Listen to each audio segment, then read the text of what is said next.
What up and welcome inside the Edward Jones chatting cage. I'm Stephen Nelson hanging out with you guys, and you guys are really the star of the show. I'm just the jabroni who's here to help facilitate your conversation with a very special guest. And there are two ways you can get involved and ask questions. The first one, you sign up or you log in, click the green button.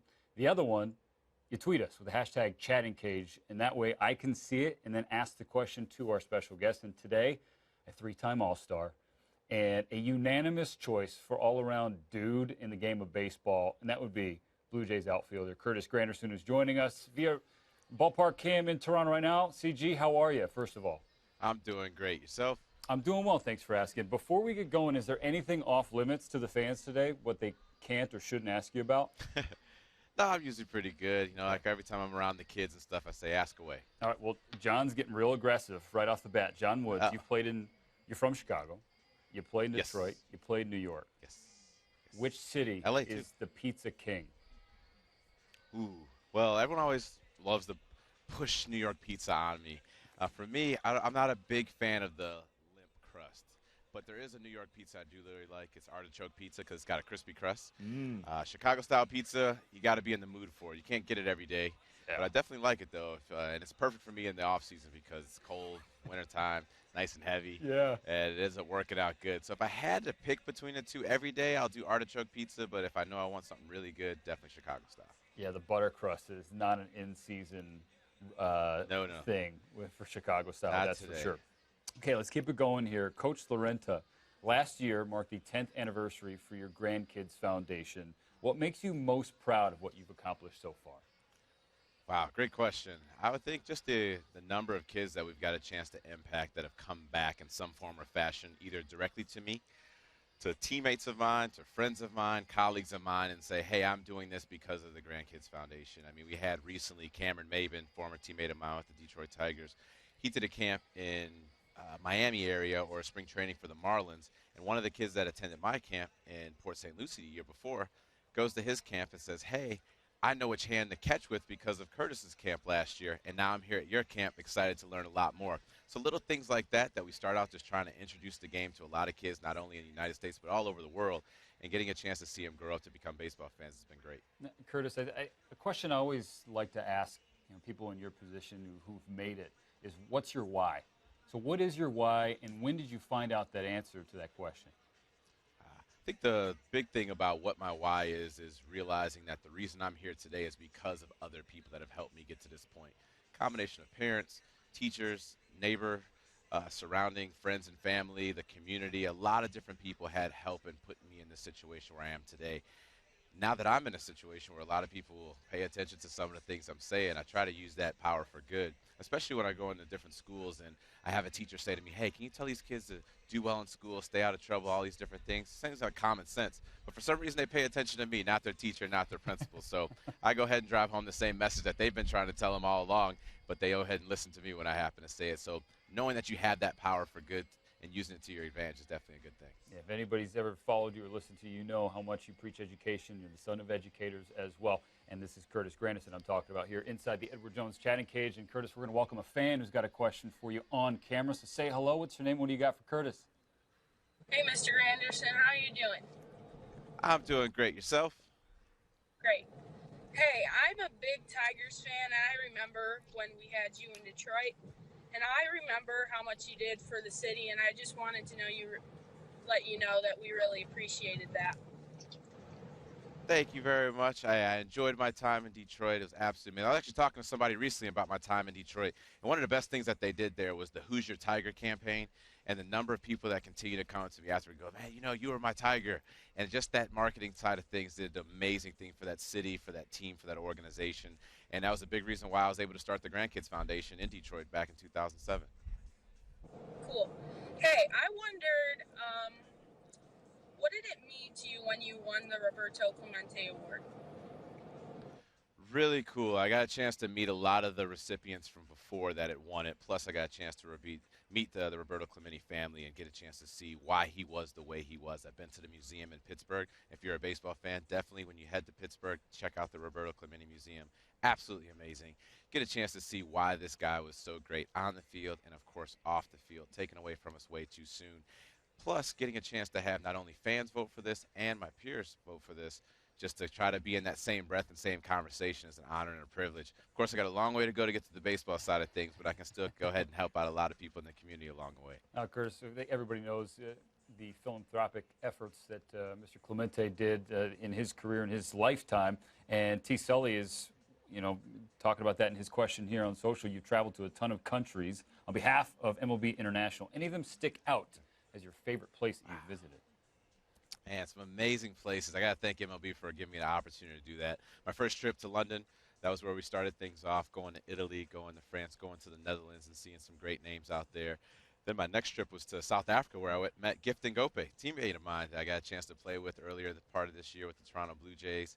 New Zealand was another great trip. China, awesome place, because you would expect baseball to be huge because it's big in Japan, big in Korea, big in Taiwan, but not so much in China, and it's a huge place. So trying to go ahead and continue to push it forward there and hopefully bring China onto the map of the baseball world would definitely be a big thing. So if I had to go ahead and wrap everything all into one, probably the coolest thing was probably South Africa. My dad was there for that one. Got a chance to meet Gift, who's getting a chance to play not only in the Major League Baseball with me, but continue to spread the knowledge and excitement to other people in his hometown. Grandy, you just celebrated your first Canada Day. I'm just wondering how it compares to the 4th of July. It wasn't as hot, so that was a good thing. Okay, fair. But it did get hot after that. Being in the States, 4th of July is always one of those very hot days. I was waiting for fireworks. They said they happened, but I didn't see them. So that's probably the only letdown. I was looking all over the place. I was looking at the tower, which is behind my back, and waiting. They said 10 o'clock, and that's actually an interesting thing here, too. The sun doesn't go down here until about 9:30, so I was waiting for it to get dark, and I was like, okay, nothing ended up happening. I saw some local fireworks, but nothing big. All right, Curtis, let's welcome in another fan here inside the Edward Jones chatting cage. Say hello to the Grandy man. Hi, Granderson. This is Greg. How are you? I'm doing great, Greg. How are you? All right, so we've all had our players who we grew up rooting for, and even in any part of our life. My mother, for example, became a very big Curtis Granderson fan after you signed with the Yankees, and ever since. So my question to you is, who was your favorite player growing up? My favorite player growing up was Ken Griffey Jr. I mean, this dude was the man. He had his own video game. He wore his hat backwards when he was on the field for the home run derby.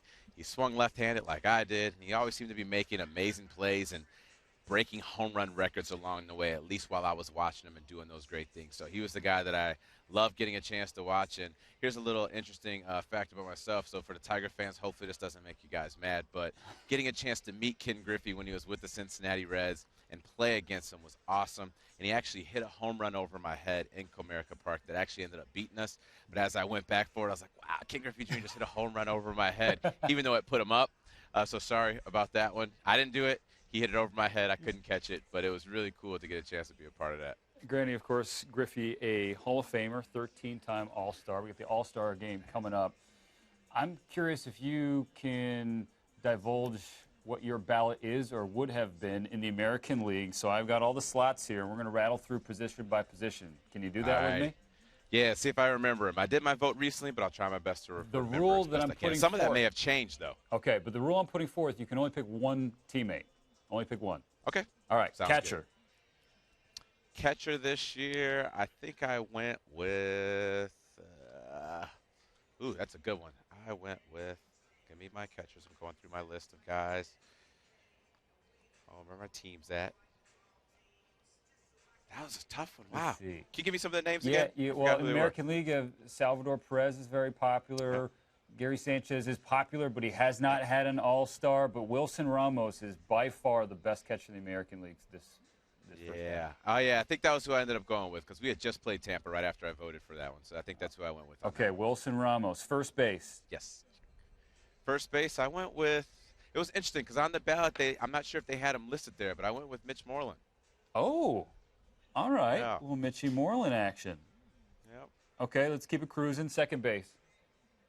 Second base, I went with – is that where Lowry's playing? Yes. That's where I went with, Jed Lowry. Okay, third. Third was the switch hitter with Cleveland.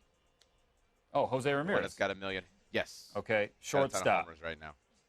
Shortstop in the American League. This one's really tough.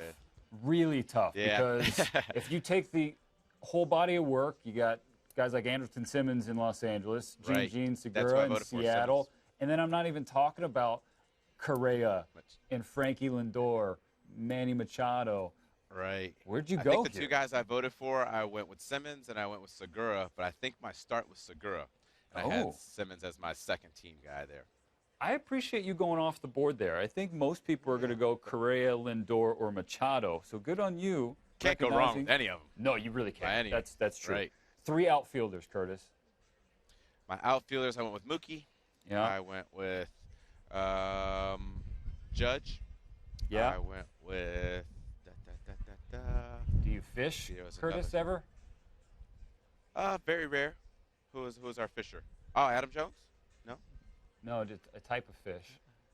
Oh, a type of fish. Oh, yeah, Mr. Mike Trout. Okay. Obviously forgot about him. Well, Yes, I'm not trying to we had lead those you. three. Not trying to lead the witness here. If you didn't vote Mike Trout, you didn't vote Mike Trout. Those are the 3 that Okay. I had there. Because it was tough because we always get our first team and we have our second team. So those are my top 3 guys Gotcha. that I started with. Who's your starting pitcher then? Starting pitcher, I think I voted Verlander as my starting pitcher. JV's been outstanding, and you know him very well. Yep. All right, Curtis, let's get to the EDJ question of the day. You've accomplished a ton in your big league career. We talked about the Roberto Clemente Award already. What is left for you that you want to accomplish?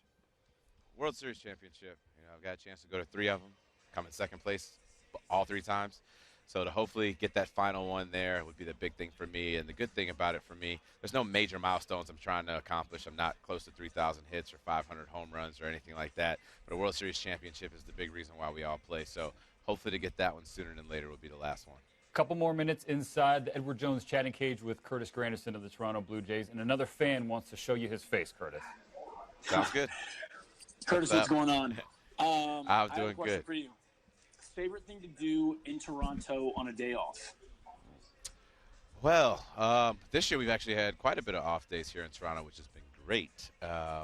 So eating is one of my top 5 things to do in general. So enjoying the food here in Toronto has been absolutely amazing, from just all the different ethnic cuisines. I've had great ramen. I've had great dumplings. I've had, what else have I had recently? The steak has been good. The pasta's been very good as well.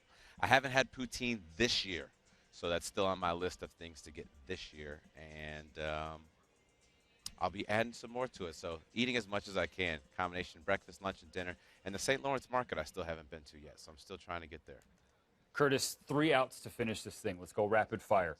First of all, Let's do it. this one from Gianna. Chance or Kanye? Kanye. This one from Kara. Current wrestler you enjoy watching? Wow, I'm actually going to see Impact Wrestling Slammiversary July 22nd here in Toronto, so I'm very excited about that. Favorite wrestlers to watch right now, right? That's a tough one. I think you stumped me on. There's too many of them to definitely watch, but I'm super excited about that. This will be my second Impact Slammiversary event that I'm going to be attending. The last one was in Chicago. This will be the first one here in another country, actually. Is that your post-baseball career, Curtis Granderson? If they let me in, man, please sign me up. I could definitely get back man. in there. I'd love to do it. Vince, hope you're watching. Okay, last one from Daniel. Yes. On Father's Day, you wore your dad's jersey during pregame warm-ups. How influential was your dad in your development as both a baseball player and a person? You know what the most interesting thing on the baseball side for my dad, and obviously love you, Dad, if you're sitting there watching it, the biggest thing is that he just sat back and just watched. He didn't push. He didn't drive in. You got to do this. You got to do that. You're dipping your shoulder. You're doing all these different things. He just let me play. If there was things I had questions for, I would come to him about it. But I think that was the biggest thing now looking back. I saw a lot of fathers be so just heavy on kids, and kids kind of pulled back because of it. And I'm very thankful that my dad didn't do that. That's the reason why I wore number 14 in high school. I wore 14 with the Yankees. My dad still wears 14 to this day. And he's actually in the 16-inch softball Hall of Fame in Chicago. Curtis Granderson, a heck of a ball player. Everybody knows that, and a heck of a career, but an even better dude and an amazing guest here inside the Edward Jones chatting cage. Curtis, thank you so much for taking the time. Continued health and success for you. Thank you, guys. Awesome questions, guys. Curtis Granderson, the Grandy Man, is he and the Blue Jays kick off a series at Rogers Center against the New York Yankees. Giancarlo, 27, Noah. Wasn't so much a question, so I couldn't ask it to him, but he says, hey, Curtis, longtime fan, but can you please not homer against the Yankees this series? Thanks. Listen, we got to thank everybody who tuned in to the Edward Jones Chatting Cage, the fans who hopped in with their questions, and everybody on social for submitting theirs as well. Again, that's another way you can get involved. If you're not feeling brave enough to show your face and ask the question in person, just tweet it with the hashtag Chatting Cage. So for everybody here, for Curtis Granderson, I'm Stephen Nelson. See you next time.